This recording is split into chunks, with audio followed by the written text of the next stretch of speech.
ತಮಗೆಲ್ಲರಿಗೂ ಆತ್ಮೀಯ ಸ್ವಾಗತ. ಮಹಾಭಾರತದ ಪಾತ್ರ ಪರಿಚಯದಲ್ಲಿ ಈ ದಿನ ಅಂಗಾರಪರ್ಣ ಎಂಬುವರ ಪಾತ್ರವನ್ನು ಪರಿಚಯ ಮಾಡಿಕೊಳ್ಳೋಣ. ಪಾಂಡವರು ತಮ್ಮ ಅಭ್ಯುದಯಕ್ಕೆ ದೌಮ್ಯರನ್ನು ಕುಲಪುರೋಹಿತರನ್ನಾಗಿ ಮಾಡಿಕೊಳ್ಳುವಂತೆ ಸಲಹೆ ಇತ್ತ ಕೀರ್ತಿ ಅಂಗಾರಪರ್ಣನಿಗೆ ಸಲ್ಲುತ್ತದೆ. ಚಿತ್ರರಥನೆಂದು ಇವನನ್ನು ಕರೆಯುತ್ತಾರೆ. ಇವನ ತೋಟಕ್ಕೆ ಇದೇ ಹೆಸರಿದೆ. ಅಂಗಾರಪರ್ಣ ಒಬ್ಬ ಗಂಧರ್ವ ರಾಜ, ಕುಬೇರನ ಸ್ನೇಹಿತ. ಕಶ್ಯಪ ಪ್ರಜಾಪತಿ ಹಾಗೂ ಮುನಿ ಈತನ ತಂದೆ ತಾಯಿಗಳು. ಆದಿಪರ್ವದ 65ನೆಯ ಅಧ್ಯಾಯದಲ್ಲಿ ಈತನ ಬಗೆಗೆ ವಿವರಗಳಿವೆ. ಅರಗಿನ ಮನೆಯಿಂದ ತಪ್ಪಿಸಿಕೊಂಡು ಬಂದ ಪಾಂಡವರು ಏಕಚಕ್ರ ನಗರದಲ್ಲಿ ಇದ್ದರಷ್ಟೆ. ಅಲ್ಲಿ ದ್ರೌಪದಿಯ ಸ್ವಯಂವರದ ವಿಷಯ ತಿಳಿದು ಪಾಂಡವರು ದ್ರುಪದ ನಗರಿಗೆ ಹೋದರು. ಕೈಯಲ್ಲಿ ಪಂಜು ಹಿಡಿದು ಗಂಗೆಯ ತಟದಲ್ಲಿ ಅರ್ಧರಾತ್ರಿಯ ಸಮಯದಲ್ಲಿ ಅರ್ಜುನನು ಸೋಮಶ್ರವ ಎಂಬ ತೀರ್ಥದ ಬಳಿ ಸ್ನಾನ ಮಾಡಲು ಬರುತ್ತಿದ್ದಾಗ ಅಂಗಾರಪರ್ಣ ಕುಂಭೀನಸಿಯೊಂದಿಗೆ ಸ್ನಾನ ಮಾಡುತ್ತಿದ್ದನು. ಇಡೀ ರಾತ್ರಿಯ ಕಾಲವು ಗಂಗಾ ನದಿ ಗಂಧರ್ವರಿಗೆ ಸೇರಿದ್ದು ಎಂಬುದು ಅಂಗಾರಪರ್ಣನ ವಾದವಾದರೆ ನದಿ ಯಾರ ಸೊತ್ತು ಅಲ್ಲ ಎಂದು ಪಾಂಡವರು ವಾದಿಸಿದರು. ಕೊನೆಗೆ ಇಬ್ಬರಿಗೂ ಘೋರ ಯುದ್ಧವಾಯಿತು. ಸೋಲು ಎಂಬುದನ್ನೇ ಕಂಡರಿಯದ ಅಂಗಾರಪರ್ಣನು ಯುದ್ಧದಲ್ಲಿ ಸೋತ. ಅವನ ಪ್ರಸಿದ್ಧ ರಥವು ಸುಟ್ಟು ಬೂದಿಯಾಯಿತು. ಕೊನೆಗೆ ಅರ್ಜುನನು ಆಗ್ನೇಯಾಸ್ತ್ರವನ್ನು ಉಪಯೋಗಿಸಿ ಅಂಗಾರಪರ್ಣನ ಕೈಕಾಲುಗಳನ್ನು ಕಟ್ಟಿ ಧರ್ಮರಾಯನ ಎದುರಿಗೆ ಇರಿಸಿದನು. ಆಗ ಅಂಗಾರಪರ್ಣನ ಪತ್ನಿ ಕುಂಭೀನಸಿ ಗೋಳಿಡುತ್ತಾ ಧರ್ಮರಾಯನ ಕಾಲಿಗೆ ಬಿದ್ದಳು. ತ್ರಾಹಿತ್ವಂ ಮಹಾರಾಜ ಪತಿಂಕ್ಷೇಮಂ ವಿಮುಂಚದೆ ಎಂದಳು.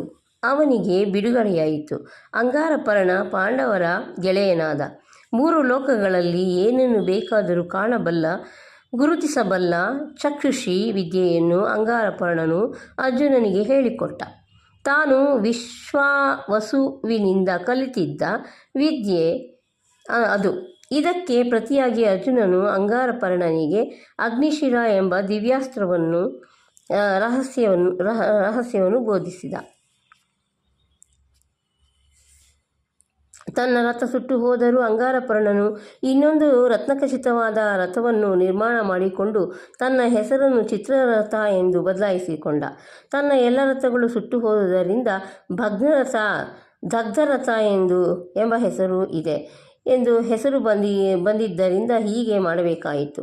ಚಿತ್ರರಥನು ಒಬ್ಬೊಬ್ಬರಿಗೆ 100ರಂತೆ ವೇಗಶಾಲಿಗಳಾದ, ಕಾಮವರ್ಣಿಗಳಾದ, ಕಾಮಗಮನಿಗಳಾದ ಗಂಧರ್ವಾಶ್ವಗಳನ್ನು ಪಾಂಡವರಿಗೆ ಕಾಣಿಕೆಯಾಗಿ ನೀಡಿದ.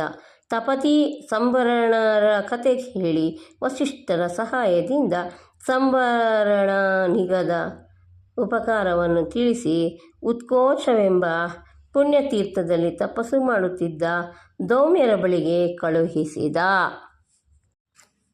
ಚಿತ್ರರಥ ಸೊಗಸಿನ ಕಥೆಗಾರ ಕೂಡ. ಈ ಪಾಂಡವರಿಗೆ ತಪತಿ ಸಂವರಣರ ಪ್ರಣಯ ಕಥೆ, ಪರಾಶರ ಕಲ್ಮಾಶಪದ ಅದೃಶ್ಯಂತಿಯರ ಕಥೆ, ವಸಿಷ್ಠ ವಿಶ್ವಾಮಿತ್ರರ ಕಥೆಗಳನ್ನು ವಿವರವಾಗಿ ತಿಳಿಸುತ್ತಾನೆ. ಪಂಪನು ಈತನನ್ನು ಅಂಗದಪರ್ಣ ಎಂದಿದ್ದಾರೆ. ಪಾಂಡವರಿಗೆ ಇಲ್ಲವಲ್ಲ, ಈ ಕೊರತೆಯನ್ನು ಹೋಗಲಾಡಿಸಿದವರು ಅಂಗವರ್ಣ. ವೇದಗಳಲ್ಲಿ ಪರಿಣಿತಿ ಹೊಂದಿದ್ದ ದೇವಲ ಎಂಬ ತಪಸ್ವಿಯ ಸೋದರ ದೌಮ್ಯರನ್ನು ಕುಲಗುರುವಾಗಿ ಪಾಂಡವರು ಪಡೆದದ್ದು ಈ ಅಂಗಪರ್ಣನಿಂದ. ಇದು ಪಾಂಡವರ ಉತ್ತರೋತ್ತರ ಅಭಿವೃದ್ಧಿಗೆ ಸಹಾಯಕವಾಯಿತು.